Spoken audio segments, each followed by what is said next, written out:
श्रीमद् भगवत गीता के पास दुनिया की हर समस्या का समाधान है, आपके हर सवालों का जवाब है। भगवत गीता ही है जो आधुनिक युग में समस्याओं से घिरे हुए मनुष्य को एक कर्मशील जीवन जीने के लिए प्रेरित करती है। गीता ऐसे प्रेरणादायक संदेशों का महासागर है जो जीवन से निराश मनुष्य को आशाओं से भर देती है। श्रीमद् भगवत गीता एकमात्र ऐसा ग्रंथ है जो मनुष्य को जीने का सही तरीका बताती है। गीता जीवन में धर्म, कर्म और प्रेम का पाठ पढ़ाती है। श्रीमद् भगवत गीता का ज्ञान मानव जीवन और जीवन के बाद का जीवन दोनों के लिए उपयोगी माना गया है। श्रीमद् भगवत गीता भगवान का श्वास है, हृदय है और भगवान की साक्षात मूर्ति है। गीता भगवान का प्रधान रहस्यमय आदेश है। ऐसी दशा में गीता का पालन करने वाला उन्हें प्राणों से भी बढ़कर प्रिय है। भगवत गीता में कुल 18 अध्याय है और 700 श्लोक है, जिसे सभी के लिए पढ़ पाना थोड़ा मुश्किल है। इसीलिए आज के इस बेहद ही खास वीडियो में हम श्रीमद् भगवत गीता के 30 विचारों के बारे में बात करने वाले हैं, जिन्हें जानकर आप श्रीमद् भगवत गीता का सही मतलब समझ पाएंगे। इसलिए इन विचारों को आप हर रोज जरूर सुने। तो चलिए जानते हैं भगवत गीता के 30 महत्वपूर्ण विचारों को। भगवान श्री कृष्ण अर्जुन को उपदेश देते हुए कहते हैं कि हे अर्जुन, क्यों व्यर्थ चिंता करते हो? किससे व्यर्थ डरते हो? कौन तुम्हें मार सकता है? यह आत्मा अजर अमर है। आत्मा न तो मरता है और न ही जन्म लेता है, क्योंकि आत्मा अजन्मा, नित्य, सनातन और पुरातन है। शरीर के मारे जाने पर भी यह नहीं मरता। जिस प्रकार मनुष्य अपने पुराने वस्त्रों को त्याग कर नए वस्त्र धारण करता है, ठीक उसी प्रकार आत्मा पुराने व्यर्थ शरीर को त्याग कर नए शरीर को धारण करती है। आत्मा को शस्त्र काट नहीं सकते और न अग्नि इसे जला सकती है, जल इसे गीला नहीं कर सकता और ना ही वायु इसे सुखा सकती है। ये प्रकृति का नियम है। इस सत्य को स्वीकार करके भयमुक्त होकर आज में जीना चाहिए। ज्ञानी व्यक्ति ना तो मरने वाले का शोक करते हैं और ना ही उनका शोक करते हैं जो अभी जिंदा है, क्योंकि वो जानते हैं जो मर गया वो फिर से जन्म लेगा और जो जिंदा है वो एक दिन जरूर मरेगा। परंतु फिर भी अगर तुम इस आत्मा को सदा जन्म लेने वाला और सदा मरने वाला समझता है, तो भी हे महाबाहो, तू इस प्रकार का शोक करने के योग्य नहीं है, क्योंकि इस मान्यता के अनुसार जन्मे हुए की मृत्यु निश्चित है और मरे हुए का जन्म लेना भी निश्चित है। हे अर्जुन, अपने धर्म से भागकर तू भय मत कर, क्योंकि एक क्षत्रिय के लिए धर्मयुक्त युद्ध से बढ़कर दूसरा कोई कल्याणकारी कर्तव्य नहीं है। हे पार्थ, अपने आप प्राप्त हुए और खुले हुए स्वर्ग के द्वार रूपी इस प्रकार के युद्ध को भाग्यवान क्षत्रिय लोग ही पाते हैं। किंतु अगर तुम इस धर्मयुक्त युद्ध को नहीं करेगा तो स्वधर्म और कीर्ति को खोकर पाप को प्राप्त होगा तथा युगों युगों तक तुम्हारे अपकीर्ति की चर्चा होगी। सम्मानित पुरुष के लिए अपकीर्ति मौत से भी बढ़कर है। या तो तुम युद्ध में मारा जाएगा और स्वर्ग को प्राप्त होगा, या तो संग्राम में जीतकर पृथ्वी का राज्य भोगेगा। इस कारण हे अर्जुन, उठ और युद्ध कर। हार जीत, लाभ हानि और सुख दुख को समान समझकर युद्ध के लिए तैयार हो जा। इस प्रकार युद्ध करने से तू पाप को नहीं प्राप्त होगा और यही तुम्हारा सबसे बड़ा धर्म और कर्म है। कर्म पर ज्ञान देते हुए भगवान श्री कृष्ण कहते हैं कि हे अर्जुन, कर्म करो लेकिन फल की इच्छा मत रखो। अपने संपूर्ण कर्मों को भगवान को समर्पित करके करो। जो मनुष्य इस प्रकार से कर्म करता है वह कर्मयोगी कहलाता है। कर्मयोगी की स्थिति इस संसार में एक दाता के समान है और वह कुछ पाने की कभी चिंता नहीं करता। वह जानता है कि वह दे रहा है और बदले में कुछ मांगता नहीं, और इसीलिए वह दुख के चंगुल में नहीं पड़ता। कर्मयोगी कर्म का त्याग नहीं करता है, वह केवल कर्मफल का त्याग करता है और कर्मजनित दुखों से मुक्त हो जाता है। कर्म फल का त्याग कर धर्मनिरपेक्ष कार्य का संपादन भी पूजा के समान हो जाता है। संसार का कोई कार्य ब्रह्म से अलग नहीं है। इसलिए कार्य की प्रकृति कोई भी हो, निष्काम कर्म सदा ईश्वर को ही समर्पित हो जाता है। पुनर्जन्म का कारण वासनाओं या अतृप्त कामनाओं का संचय है। कर्मयोगी कर्मफल के चक्कर में ही नहीं पड़ता, अतः वासनाओं का संचय भी नहीं होता। इस प्रकार कर्मयोगी पुनर्जन्म के बंधन से भी मुक्त हो जाता है। कर्मयोग हमारे आत्मज्ञान को जागृत करता है। इसके बाद हम न केवल अपने वर्तमान जीवन के उद्देश्यों को, बल्कि जीवन के बाद की अपनी गति का पूर्वाभास प्राप्त कर सकते हैं। इस योग में कर्म के द्वारा ईश्वर की प्राप्ति की जाती है। श्रीमद् भगवत गीता में कर्मयोग को सर्वश्रेष्ठ माना गया है। गृहस्थ और कर्मठ व्यक्ति के लिए ये योग अधिक उपयुक्त है। कर्मयोग का कभी नाश नहीं होता।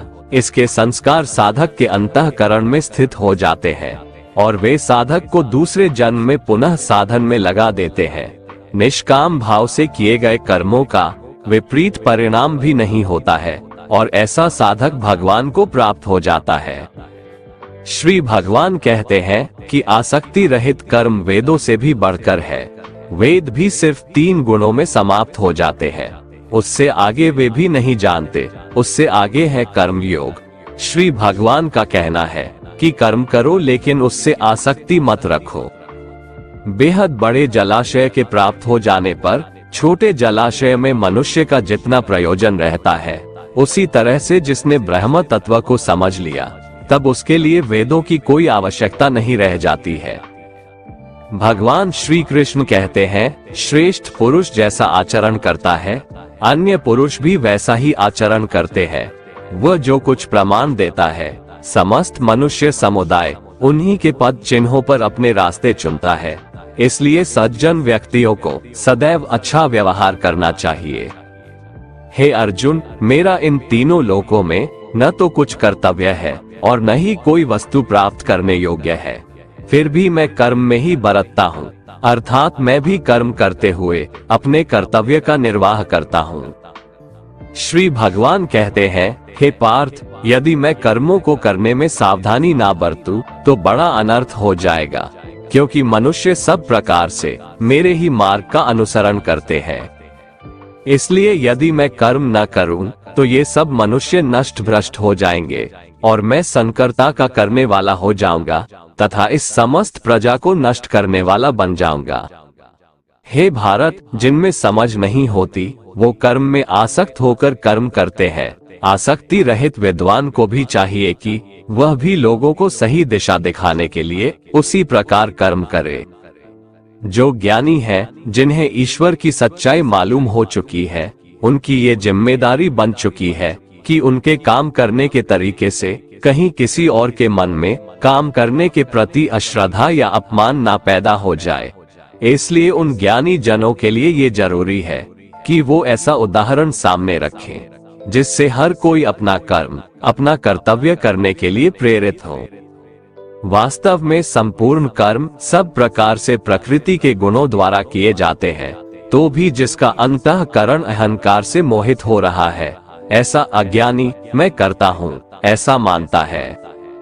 तामसिक गुण वाले व्यक्ति आलस्य या नींद इसी प्रकार के कर्म करते हैं। राजसिक गुण वाले बात बात पर शौर्य या बहादुरी दिखाने का काम करते हैं, लेकिन ज्ञानी मनुष्य जानते हैं उसके गुण ही उससे कर्म करवा रहे हैं, और जो ज्ञानी नहीं होते वो समझते हैं कि सब कुछ वही कर रहे हैं। कर्म में लगे हुए ज्ञानियों को ये जानना चाहिए कि गुण ही उनसे कर्म करवाते हैं, वो खुद कुछ भी नहीं करते। और जो ज्ञानी इस बात को समझ ले तो ये उनकी जिम्मेदारी होती है कि वो अज्ञानियों को समझाए कि कर्म ही उनका धर्म है। श्री कृष्ण अर्जुन से कहते हैं कि तुम मुझ अंतर्यामी परमात्मा में अपने सारे कर्मों को अर्पण कर दे। जो कोई मनुष्य दोष दृष्टि से रहित और श्रद्धा युक्त होकर मेरे इस मत का सदा अनुसरण करते हैं, वे भी संपूर्ण कर्मों से छूट जाते हैं। परंतु जो मनुष्य मुझ में दोषारोपण करते हुए मेरे इस मत के अनुसार नहीं चलते हैं, उन मूर्खों को तू संपूर्ण ज्ञानों में मोहित और नष्ट हुआ ही समझ। ज्ञानी मनुष्य या योगी किसे कहते हैं, इसके बारे में श्री भगवान बताते हैं, कि जब मनुष्य मन में स्थित संपूर्ण कामनाओं को भली भांति त्याग देता है और आत्मा से आत्मा में ही संतुष्ट रहता है, तब वह मनुष्य ज्ञानी या योगी कहलाता है।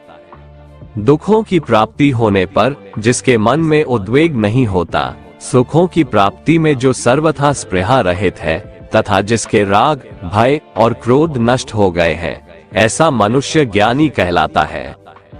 जो मनुष्य सर्वत्र स्नेह रहित होकर शुभ या अशुभ वस्तु को प्राप्त होकर न प्रसन्न होता है और न द्वेष करता है, वह ज्ञानी है। जिस प्रकार कछुआ सब ओर से अपने अंगों को समेट लेता है, वैसे ही जब कोई मनुष्य इंद्रियों के विषयों से इंद्रियों को सब प्रकार से हटा लेता है, तब वह स्थिर बुद्धि मनुष्य ज्ञानी के समान है, ऐसा समझना चाहिए। इसलिए साधक को चाहिए कि वह उन संपूर्ण इंद्रियों को वश में करके समाहित चित्त होकर मेरा ध्यान करे, क्योंकि जिस पुरुष की इंद्रियां वश में होती है, उसी की बुद्धि स्थिर हो जाती है। विषयों का चिंतन करने वाले पुरुष की उन विषयों में आसक्ति हो जाती है, आसक्ति से उन विषयों की कामना उत्पन्न होती है और कामना में विघ्न पड़ने से क्रोध उत्पन्न होता है। क्रोध से भ्रम पैदा होता है, स्मृति में भ्रम हो जाने से बुद्धि का नाश हो जाता है और बुद्धि का नाश हो जाने से उस पुरुष का पतन हो जाता है। जिस प्रकार हवा के झोंके नाव को भटका देती है, ठीक उसी प्रकार मनुष्य की इंद्रियां उसकी बुद्धि को भटका देती है। इसलिए हे महाबाहो, जिस पुरुष की इंद्रियां उसके बस में होती है, उसी की बुद्धि स्थिर है और वही पुरुष योगी या ज्ञानी कहलाता है।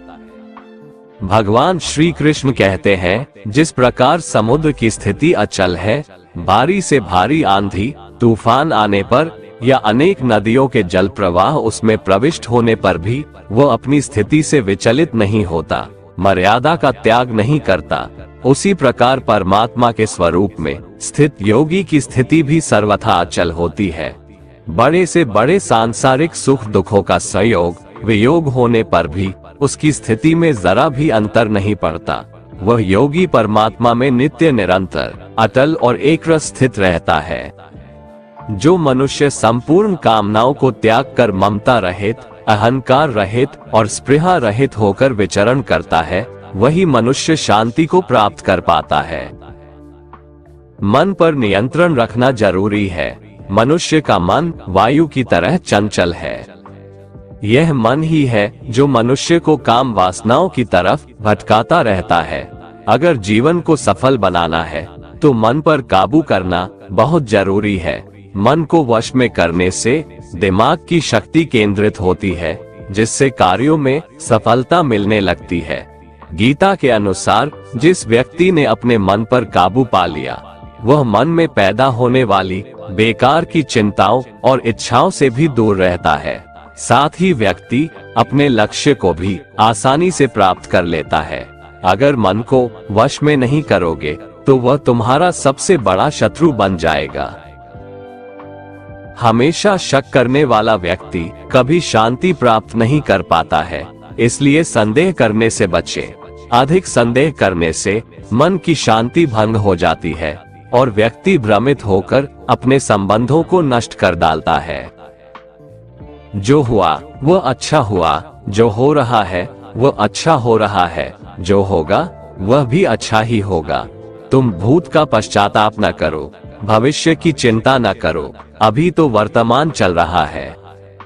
तुम्हारा क्या गया जो तुम रोते हो? तुम क्या लाए थे जो तुमने खो दिया? तुमने क्या पैदा किया था जो नाश हो गया? न तुम कुछ लेकर आए, ना कुछ लेकर जाओगे। जो लिया यहीं से लिया, जो दिया यहीं पर दिया। जो लिया इसी संसार से लिया, जो दिया इसी संसार को दिया। तुम खाली हाथ आए थे और खाली हाथ चले जाओगे। जो आज तुम्हारा है कल वो किसी और का था, परसों किसी और का होगा। तुम इसे अपना समझकर मग्न हो रहे हो। बस यही प्रसन्नता तुम्हारे दुखों का कारण है। परिवर्तन संसार का नियम है। एक क्षण में तुम करोड़ों के स्वामी बन जाते हो, दूसरे ही क्षण में तुम दरिद्र हो जाते हो। मेरा तेरा, छोटा बड़ा, अपना पराया, मन से मिटा दो, फिर सब तुम्हारा है, तुम सबके हो। भगवान श्री कृष्ण कहते हैं कि मैं ही सबकी शुरुआत हूँ। मैं शुरुआत से पहले भी था और सब खत्म होने के बाद भी रहूंगा। सब मुझ में है और मैं सब में हूँ।